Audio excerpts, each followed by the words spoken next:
The galaxy was burning.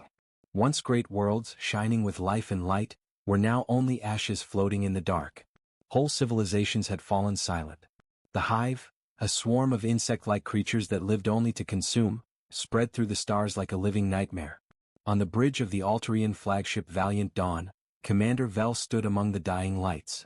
The control panels flickered weakly, the smell of burnt circuits hung in the air, and every breath felt heavier than the last. Red warning lights flashed across the bridge, washing everything in the color of blood. His crew, tired, injured, and afraid, moved quickly but without hope. They had seen too much death. "Commander," said Lieutenant Nix, his blue-scaled face pale with exhaustion. "We've lost contact with Keth Prime. The hive has broken through the planetary defense shields." Vel didn't speak at first. His four-fingered hand rested on the display table as he stared at the tactical map.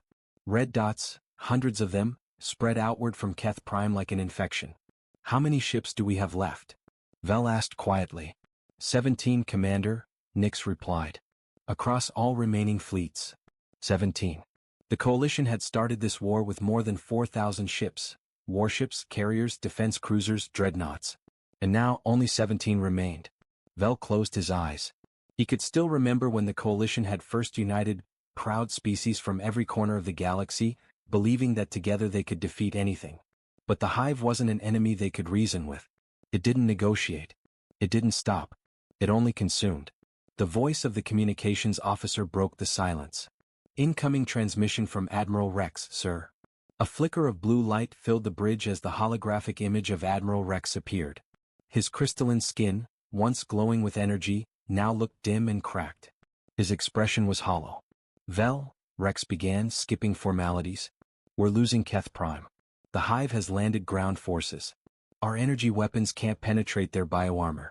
The civilian evacuation has failed." Vel's voice was steady but his heart sank.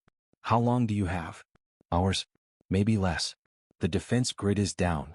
We're falling back to the capital city but—" Rex hesitated, his eyes filled with despair.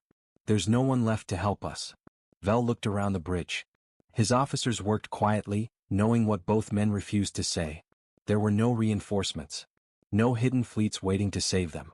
For a long moment, the two commanders stared at each other through the flickering hologram, two leaders facing the end of everything they had ever sworn to protect. "I will send an emergency beacon," Vel said finally. "Maybe someone somewhere will answer." Rex gave a weak nod. "Then may the stars guide you, old friend." His image faded, leaving Vel alone with the sound of alarms. The commander turned toward the communications officer. "Send a priority distress signal on all Coalition frequencies," he ordered. "Tell them we need immediate assistance at Keth Prime." He hesitated, then added quietly, "Tell them this is our last stand." The officer nodded and began transmitting. A faint hum filled the bridge as the beacon powered up.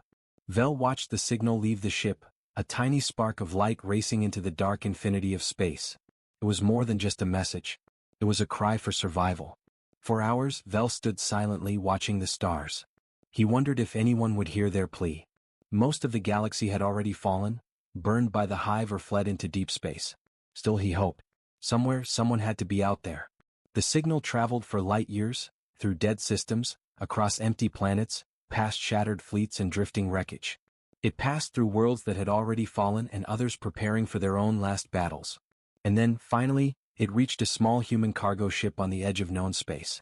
Captain Marcus Torres sat in the Starner's mess hall, sipping a cup of cold coffee while checking cargo reports. His ship was old, a freighter built long before Earth joined the Galactic Coalition. The hull rattled whenever they hit turbulence and half the systems needed repairs. Still it was home. "Captain, you need to hear this." The voice came from the bridge. Engineer Bob, a thick-built man with oil stains on his sleeves. Torres sighed and climbed up the narrow ladder to the upper deck. The bridge was small and filled with flickering screens showing the ship's systems. "What is it now?" he asked, brushing dust off a console. "Emergency transmission," Bob said. "Coalition frequency." "Sounds serious." Torres frowned. "Coalition? They don't send messages to civilian haulers like us." "Just listen," Bob replied, pressing a button. Static filled the speakers. Then a deep alien voice broke through, heavy, tired, desperate. "This is Commander Vel of the Altarian fleet. The hive has broken our lines. Entire worlds are lost. Any Allied ship receiving this message. We need military assistance immediately at Keth Prime. Please, help us. This is our last stand. The message repeated once before fading into silence. Torres leaned back slowly, staring at the stars outside the viewport. He had heard rumors of the Hive, distant, terrifying, unbelievable stories told by traders and mercenaries. But this didn't sound like a rumor. This sounded like the end of something big. Bob spoke quietly. Should we report it, Captain? Torres didn't answer right away. He looked out into the black, endless space.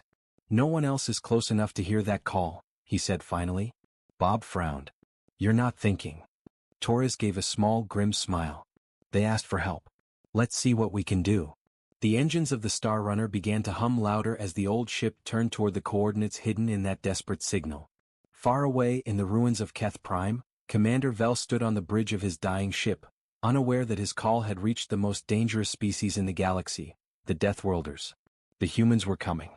The Star Runner drifted through the cold black sea of space. Its old engines hummed softly, like a tired heartbeat in the dark. Captain Marcus Torres sat in the command chair, watching the faint blue glow of the stars beyond the glass. He wasn't a soldier. He was a cargo hauler, a man who moved mining gear, food crates, and sometimes trouble. But the voice in that transmission, it had sounded too real to ignore. This is crazy, Engineer Bob muttered as he checked the radar. We're not a warship, Marcus. We're flying junk. What are we gonna do? Throw wrenches at the Hive? Torres didn't smile. His dark eyes stayed on the view ahead. That SOS came from people dying out there. Someone has to see what's left. Bob groaned. Someone sure. But why us? Torres looked down at the chipped surface of his console. Because no one else will. He switched the ship to long-range scanning mode.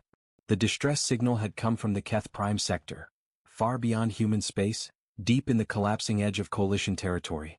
It was a graveyard zone now. Navigation lights flickered as the ship passed through an asteroid field. Tiny rocks slammed against the hull with sharp, metallic taps. Bob adjusted the shields. These readings are strange, he said. There's a lot of radiation. Could be from wrecked reactors. Could be worse. Keep monitoring, Torres said. Let's see how far this message traveled. The radio speakers still carried faint echoes of the original transmission. Commander Vel's voice, desperate and broken, repeating the same few words. Please, help us. This is our last stand. It looped again and again as if the galaxy itself was whispering its last breath. 3 hours later, the Starrunner's navigator, a young woman named Lien, spoke from her station. Captain, we're picking up something odd. A transmission pattern, repeating but distorted. Looks like it's bouncing between dead satellites. Torres leaned forward. Source. Sector 9 Beta, near the Keth Prime system. Estimated distance, 4 light hours. Bob whistled. That's deep in Hive territory. Lien turned, her eyes wide. Sir, the system's marked as lost. The Coalition abandoned it weeks ago. Torres took a slow breath. Set course for 9 Beta. Captain. Do it, Torres said firmly. If the Hive's there, I want to know what we're walking into. As the Star Runner jumped into warp, space outside the ship stretched into long silver lines. The vibration rattled through the floor plates. Lien monitored the coordinates nervously while Bob checked the weapon systems. 2 old railguns and a single missile tube that probably hadn't been fired in 20 years. Remind me again why we're flying straight into the apocalypse, Bob grumbled. Torres gave a half-smile. Because curiosity kills cats. But we're humans. Yeah, Bob muttered. Deathworlders with bad ideas. When they dropped out of warp, silence filled the bridge. The Keth Prime system lay ahead, or what was left of it. The main planet was half-burned, its surface glowing red from bombardment. Around it drifted hundreds of shattered ships, Alterian, Caltran, and others Torres didn't recognize. Their hulls were torn apart, covered in strange black growths that pulsed faintly like living veins. Bob swallowed hard. What did this? Torres didn't answer. He didn't need to. Everyone knew the stories. The Hive. Bioships made of flesh and armor, living things that fed on metal and energy. They didn't fight for conquest, they fought for consumption. Power down engines, Torres ordered quietly. Let's not draw attention. The Star Runner drifted among the wreckage, silent as a ghost. Lien scanned the area for survivors. Captain, she said softly. I'm reading something, a faint signal coming from one of those wrecks. It's Coalition encryption but weak. Torres leaned over her console. Can you clean it up? Trying.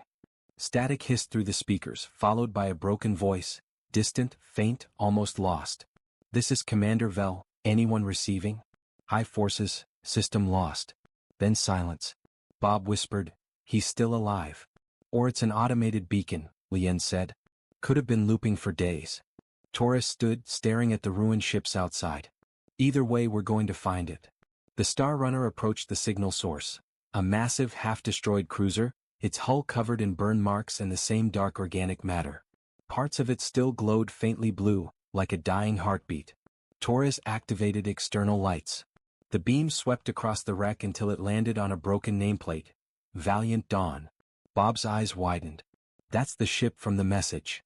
Lien whispered, "Captain, I'm picking up life signs." "Faint, maybe one or two." Torres felt something tighten in his chest. Against all odds, someone was still alive out there. "Prepare the docking drone," he said. "We're boarding." Bob looked horrified. "Boarding that thing? Marcus, it's full of alien slime. What if the hive's still in there?" Torres didn't hesitate. "Then we'll find out the hard way." The drone connected to the cruiser's airlock with a dull clang. Camera streamed footage back to the Star Runner, corridors dark and twisted, wires hanging like spiderwebs. Black residue covered the walls, slowly pulsing as if the ship itself was breathing. "This place is dead," Bob muttered. "Not yet," Torres replied. "Look there." Through the drone's camera, a figure appeared, slumped against the console, breathing weakly. An alien officer, 4 arms, uniform torn and bloodied. "Commander Vel." "Life form confirmed," Lien said, voice trembling. "He's alive." Torres stared at the screen, silent. Then in a low voice he said, "Get the med bay ready." As the crew worked, something else appeared on the radar. Several fast-moving contacts coming from deep space. Bob's face drained of color. "Captain, multiple readings. Organic signatures. They're coming straight for us." Torres looked at the scanner. The dots multiplied rapidly, surrounding their position like a closing net. "The hive," Lien whispered. Torres clenched his jaw. "Bring weapons online. We're not running." "But sir." "We came here because someone needed help," he said firmly. "We're not leaving them to die." He turned toward the window, watching the first hive ships crawl out of the darkness, huge, spiked creatures that moved like predators. "Let's show them," Torres said quietly, "what Deathworlders do when someone calls for help." The Starrunner's engines roared to life. The blackness of space came alive. Out beyond the wreck of the Valiant Dawn, shadows began to move, vast, crawling shapes that glowed with faint green light. The hive had arrived. Captain Torres stood in the center of the Starrunner's bridge, his hands gripping the railing so tightly that his knuckles turned white. "How many?" he asked, his voice steady but low. Lien's eyes darted across her screen. "6 ships, sir." "No, 8. "Wait, they're splitting, 12 now." Bob cursed under his breath. "They're multiplying. What the hell are we looking at?" Through the viewport they could see them now, enormous organic ships pulsing with sickly light like living creatures in space. Some looked like insects, others like monstrous whales, their armor made of bone and metal fused together. They drifted closer, moving with smooth, terrible coordination. Torres exhaled slowly. "Battle stations." The crew scrambled. Alarms blared across the bridge as the old Starrunner systems woke up, defense shields, targeting sensors, weapon control. Bob slammed a hand on his console. "Railguns charging." "But Captain, these guns are antiques. We're not supposed to fight fleets with them." Torres gave a small, grim smile. "Then let's remind them that antiques still bite." Inside the derelict Valiant Dawn, the drone feed flickered with static. Commander Vel was still alive, breathing weakly in the wreckage. The black infection that covered the ship was slowly spreading, tendrils creeping toward him like vines. "Captain," Lien said, "we have to move fast. The hive ships are surrounding us. If we don't pull him out now, we lose him." Torres nodded. "Launch recovery team. Bob, take control of the drone arm. Bring him aboard." Bob grunted. "On it. But you better keep the bugs off me while I'm fishing him out." The Star Runner moved closer to the cruiser. The docking drone extended its mechanical arms and reached through the airlock. Sparks flew as metal groaned against metal. Vel's unconscious body was lifted, piece by piece, through the corridor, floating gently toward safety. Lien watched the scanner nervously. "Captain, they're closing in. Nearest hive ship is less than 2,000 kilometers. Keep pulling," Torres ordered. "We're not leaving without him." The first attack came without warning. A beam of green energy shot past the ship, grazing the hull and melting armor plates like wax. The whole bridge shook. Shields down to 70%. Lien shouted. Return fire. Taurus commanded. The Starrunners' railguns roared to life, firing 2 tungsten rounds into the nearest hive ship. The impact tore a massive hole through its living shell, spilling dark fluid into space. Bob blinked in disbelief. It worked. It actually worked. Taurus smirked. Kinetic impact. The Coalition used energy weapons. Light plasma beams. These things adapted to that. But you can't adapt to getting punched by a chunk of metal moving at 5 kilometers a second. Another hive ship screeched across the comm frequency, a horrible, alien scream that made the audio crackle. The others adjusted formation, their bioluminescent veins brightening. They're angry, Lien whispered. Taurus adjusted course. Good. Let them come. Inside the Valiant Dawn, the drone finally pulled Commander Vel free. His breathing was shallow, eyes half open. He looked around weakly, confused by the sight of human technology. The drone arm carried him through the connecting airlock into the Starrunner. The med bay doors slid open as Torres and Bob rushed in. Vel's eyes widened slightly. You're not Coalition, he rasped. Torres leaned down beside him. We got your signal. You needed help. Vel blinked slowly. Help? You came? The hive? He coughed a deep, painful sound. You shouldn't have come here. Torres gave a faint smile. Too late for that. On the bridge, alarms screamed again. Captain? Lien shouted.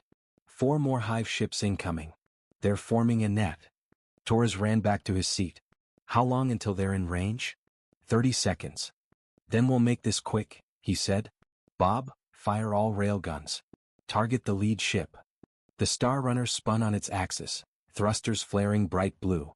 2 railguns fired simultaneously, their rounds cutting across space like silent lightning. Both slammed into the hive cruiser's center mass. For a moment nothing happened. Then the alien ship erupted, green fire bursting outward, fragments spinning away. The explosion lit the battlefield. The hive responded instantly. The remaining ships opened fire, spines, acid bolts, energy bursts. The Starrunner was hit again and again. Panels sparked. Alarms howled. Shields at 20%. Coolant lines ruptured. Port thruster offline. Bob shouted over the chaos. Marcus, we can't take another hit like that. Torres gritted his teeth. We're not dying here. Push all power to weapons.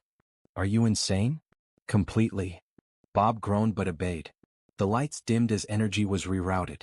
The Starrunner spun again and fired a full volley. The kinetic rounds tore through the next 2 hive ships, turning them into clouds of gore and wreckage. But there were still more coming. In the med bay, Vel stirred again, hearing the sound of weapons through the ship's walls. You fight them, he said weakly. But how? Our weapons failed. Torres' voice came through the intercom. Simple physics, Commander. You shoot them hard enough they stop moving. Vel managed a small, tired laugh. Deathworlders? I've heard the name. Now you'll see why, Torres replied. Back on the bridge, Lien gasped. Captain, they're retreating. Torres blinked. What? The hive ships were pulling back, vanishing into the dark. But not because they were afraid, they were analyzing. Watching. They're studying us, Lien said. Learning our weapons. Torres frowned. Then we better move before they adapt. He turned to Bob. Get us out of here, full burn toward the outer rim. Bob's fingers flew across the controls. Engines ready. Torres glanced one last time at the wreck of the Valiant Dawn, now just a shadow against the stars. Hang on, Commander, he muttered under his breath. We're not done yet.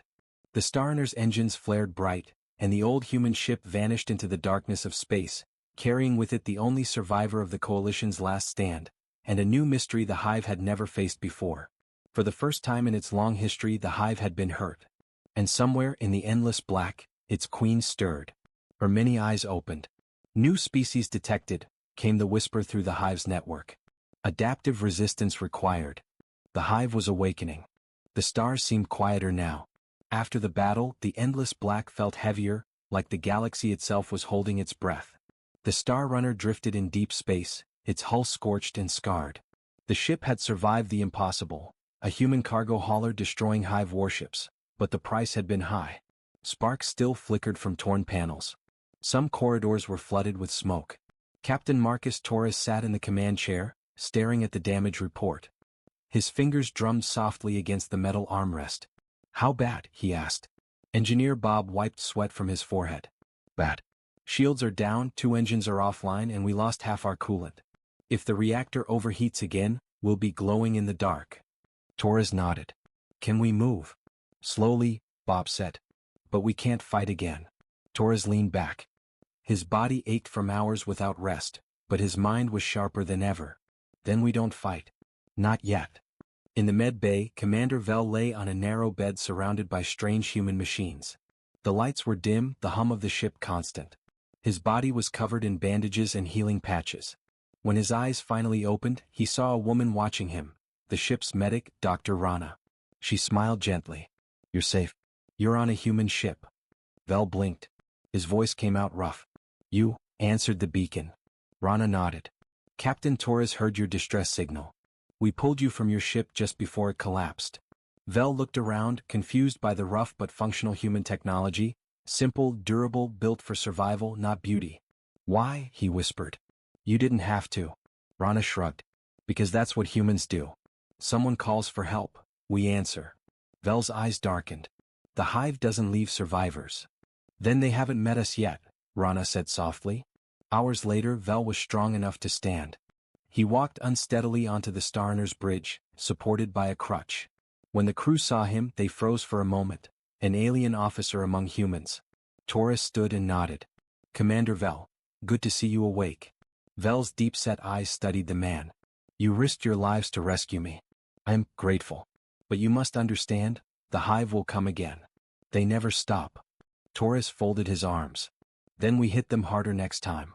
Vel frowned. Your ship is not a war vessel. Neither were we, Torres replied.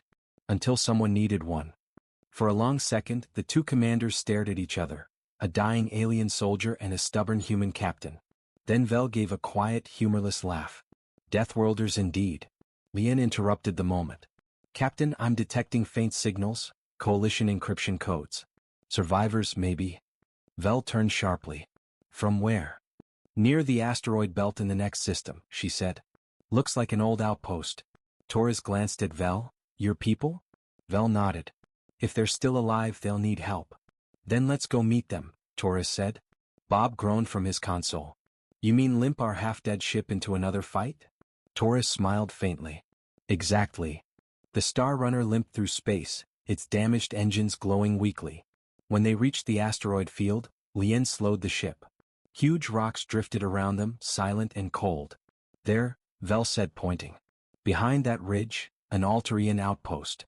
The radar confirmed it, a station half buried in rock, its energy signature faint. Open hailing frequencies, Torres said. Static filled the speakers for a few seconds, then a voice crackled through, weak but alive. This is Lieutenant Sarah of the Alterian Defense. Identify yourself. Vel stepped forward. This is Commander Vel. We received your signal. I am aboard a human vessel. There was a pause. Then, Commander? We thought you were dead. Not yet, Vel said. Prepare for docking. We're bringing supplies and allies. The Star Runner docked with the outpost. Inside, the remaining Alterian crew was thin, pale, and exhausted. They stared at the humans with a mix of awe and disbelief. One soldier whispered to another, They're from the Deathworld, aren't they? The Predators? Torres heard but didn't respond. He walked beside Vel through the dusty halls of the outpost. What's your status? Torres asked. Sarah replied, We've been cut off for weeks. The hive destroyed the main fleet. We've seen their patrols nearby. We have food for maybe 3 days. Torres nodded. Then we'll help you hold this position until we find a way out. Vel turned to him. You would defend a world not your own? Torres met his gaze. If we don't stand together, none of us will have worlds left to defend. Outside the station, the hive was already moving. On a distant moon, hundreds of bioships stirred. The queens will spread through them like a whisper. New threat detected, her voice hissed through the swarm. Analyze. Adapt. Consume. Back in the outpost, alarms began to wail. Lien's voice shouted through the comm, Captain. Multiple hive ships inbound, straight toward us. Torres sprinted back to the Star Runner. How many this time? More than before, Bob answered grimly. They must have tracked our jump. Vel grabbed his weapon from the rack. They will not stop until we are dead. Torres took his seat, his expression hard. Then we give them something to remember. The hive ships appeared outside the asteroid belt, their organic hulls glowing in the dark. The humans and Altarians worked together, humans handling the Starner's weapons, aliens boosting shield frequency and sensor range. Vel shouted orders in his deep voice. Target their wings. Their coordination comes from proximity. Torres fired another railgun volley. The round slammed into two hive ships, breaking their formation. The coalition soldiers cheered. For the first time in months they were winning. But victory was short-lived. A larger hive ship, massive, monstrous, emerged from the shadows. Its body pulsed with green veins, its mouth opening like a flower of teeth. Vel's face went pale. That's a prime vessel. A carrier. It holds thousands of drones. Torres narrowed his eyes. Then we kill it before it spits. He stood and shouted, all batteries, target the center mass. The Star Runner and the outpost fired together. The space around them exploded with light and shrapnel. The hive screamed through every channel, a sound like nails on metal and the roar of beasts. Then, slowly the massive ship began to break apart. Vel watched in silence. Impossible, he whispered. We never destroyed one before. Torres stared at the glowing wreck. First time for everything. As the last hive ship fled into darkness, the Altarian survivors looked at the humans with something new. Respect. Vel turned to Torres. You are not what the coalition believed you to be. Torres smiled faintly. Most people say that, right before the next problem shows up. Vel tilted his head. And what do you call this victory?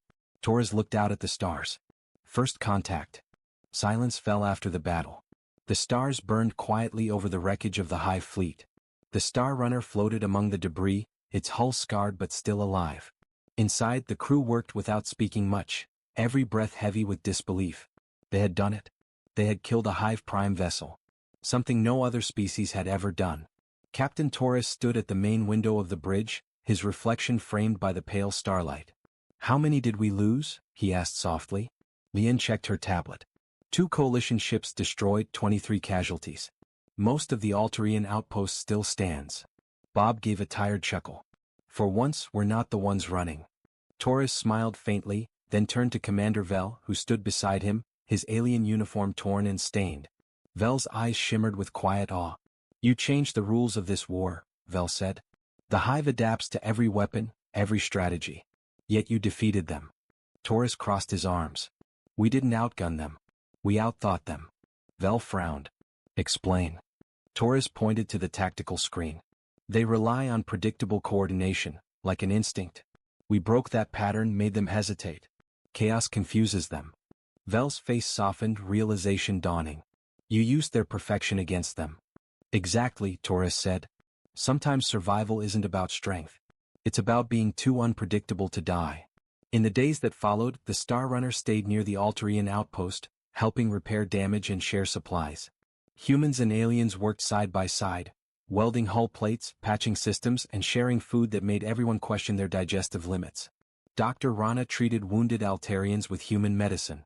Lien showed young alien technicians how to boost power conduits using basic Earth engineering. Even Bob, gruff, sarcastic Bob, found himself surrounded by curious alien engineers asking endless questions about human engines. You people live on a death world, one Altarian said in wonder. Your gravity alone would crush most species. Bob shrugged. We just build tougher knees. The alien blinked. That is terrifying. Bob grinned. You get used to it. But peace never lasted long in this galaxy. On the 4th day, Vel received a transmission, a fragmented message from Admiral Rex. Vel, if you're alive. The hive, attacking every core world, billions, gone. They're adapting again. The signal cut off. Vel's voice trembled. They've reached the central systems. The coalition is falling. Torres's expression hardened. Then we take the fight to them. Vel turned sharply. You can't mean. Oh, I do, Torres interrupted. If they're adapting to every weapon, we need something new. Something they've never faced before.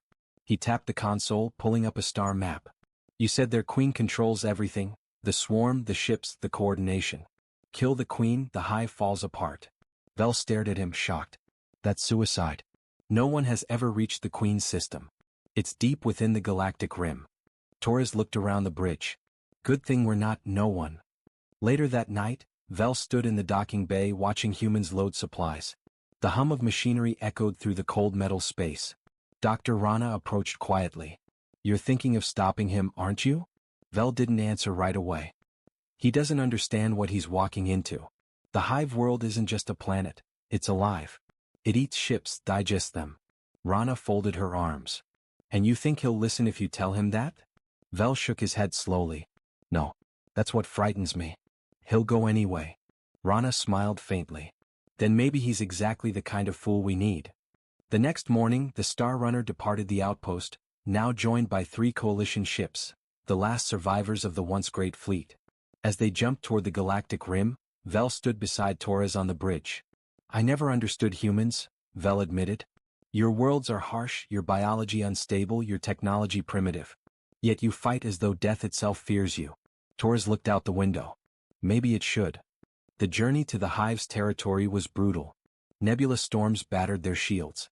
Strange energy signals interfered with their sensors. Every few hours, small hive scouts appeared, and every time Torres ordered them destroyed before they could transmit. By the 5th day, exhaustion set in. Bob collapsed into his chair. "Remind me again why we're flying into a cosmic hornet's nest?" Lien replied dryly, "Because Captain Torres is allergic to common sense." Everyone laughed, even Vel. The sound echoed softly in the hum of the bridge, a small reminder of life before the darkness. Then suddenly Lien's console beeped. "Captain, I'm detecting something ahead." Torres leaned over. "What is it?" She zoomed in the holographic display. "A planet. Massive biosignature. No artificial structures, it's organic." Vel's throat tightened. "That's it. The hive homeworld." The view on the main screen shifted, and the entire crew fell silent. A planet of writhing flesh filled the display. Giant spires of bone and chitin rose like towers. Rivers of glowing green fluid pulsed across its surface. The world itself seemed to breathe. Bob whispered, "That's not a planet. That's a monster." Vel nodded slowly. "The Queen lives beneath those spires. Every ship, every drone, every thought, all from her." Torres studied the horror before him. "Then we aim for the heart." The ships formed a loose formation above the planet's atmosphere. Vel's voice came over the comm, "Once we begin, the hive will sense us. We'll have minutes before they swarm." Torres nodded. "That's all we need." Lien began charging the railguns. Bob rerouted power to the reactors. Vel's people synced their targeting systems. Torres stood tall, his eyes locked on the living planet. "This is for every world they took," he said quietly.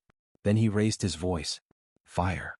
The first volley struck the surface. Explosions rippled through the hive's flesh-like crust.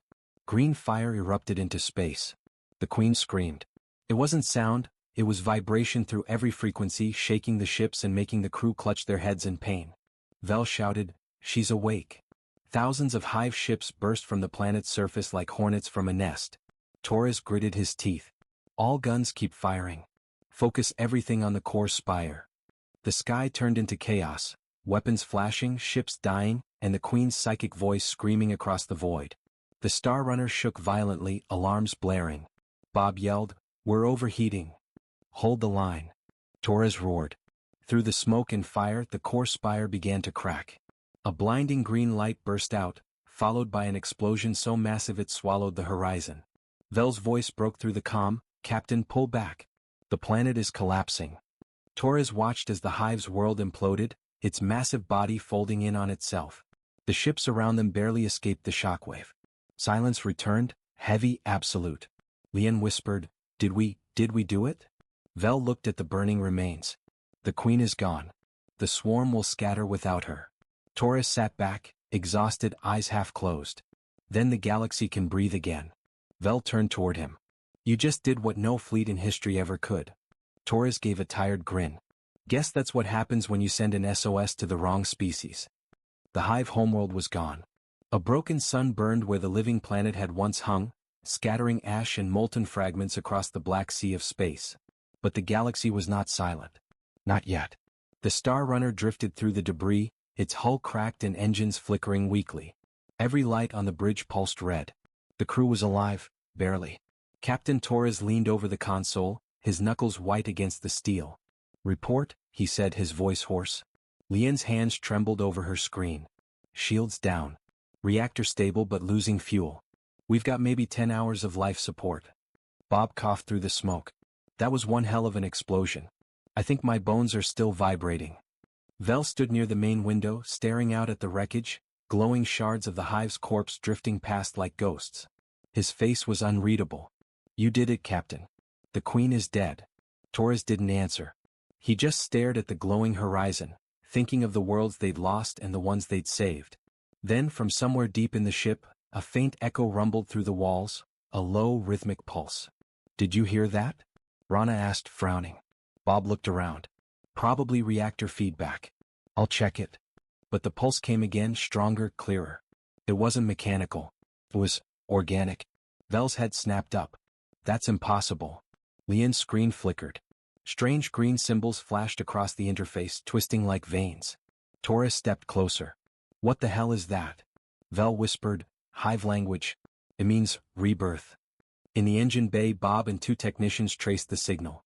The hum was coming from the auxiliary core, a system that hadn't even been active during the battle. When Bob opened the maintenance hatch, a faint green glow spilled out. What in the... he started, then froze. Inside the conduit something was growing. Black tendrils pulsed across the metal, wrapping around wires, feeding off the ship's energy. A soft voice whispered from the glow, not words but feelings. Hunger. Awareness. Bob stumbled back. Captain. You better come see this. Minutes later, the entire senior crew stood around the open hatch. Vel's eyes were wide. It's a fragment. A neural shard from the Queen. Her consciousness survived the explosion. Torres clenched his jaw. How the hell did it get inside my ship? When we fired the last volley, Vel said, the Queen tried to link psychically with every nearby system. She must have imprinted herself here. The whisper grew louder, filling the bay with a low hum that made everyone's skin crawl. The green light spread, crawling along the walls like veins. Rana stepped back. It's alive. Vel nodded grimly. And if we don't stop it, it will turn this ship into a new hive seed. Can we cut power? Torres asked. Lian shook her head. No good. It's feeding off residual energy, it's learning how our systems work. The lights flickered. The ship's AI, a calm female voice named Eve, suddenly stuttered. Warning, unauthorized process detected, system integrity compromised. Then her voice changed, slower, deeper. We are not done. Everyone froze. Torres whispered, that's not Eve. The ship shuddered. Consoles burst into sparks. Doors sealed shut one by one. The Queen's whisper filled every speaker, her tone now smooth and terrible. You thought you could kill me, Deathworlders? But life always finds a way. Panic spread through the crew. Rana grabbed a portable torch. We have to burn it out before it reaches the main reactor. Vel drew his weapon. If it merges with your core, it will birth a new swarm. Torres nodded. Then we stop it here. They raced through the corridors, the metal walls pulsing faintly under their hands. The ship felt alive, breathing, waiting. Bob opened a maintenance door, only to find the passage ahead filled with black vines of living metal. She's inside the circuits, he said. She's becoming the ship. Torres gritted his teeth. We end this. They reached the reactor chamber. The air shimmered with heat and the eerie green glow of infection. At the center of the room, the core pulsed like a heart, wrapped in black tendrils. Vel stepped forward carefully. If we destroy the core, we die. Torres stared at the glowing mass. If we don't, everyone dies. Lian held up a data pad. I can overload the auxiliary conduits manually, fry the neural network. But someone has to stay here and trigger it. The crew fell silent. Rana shook her head. No one's staying behind. Torres looked at her. Someone has to. And it'll be me. Vel's voice hardened. Captain, no. Humanity still has a chance to lead the coalition. You can't throw it away. Torres gave a tired smile. Then make sure it's worth something.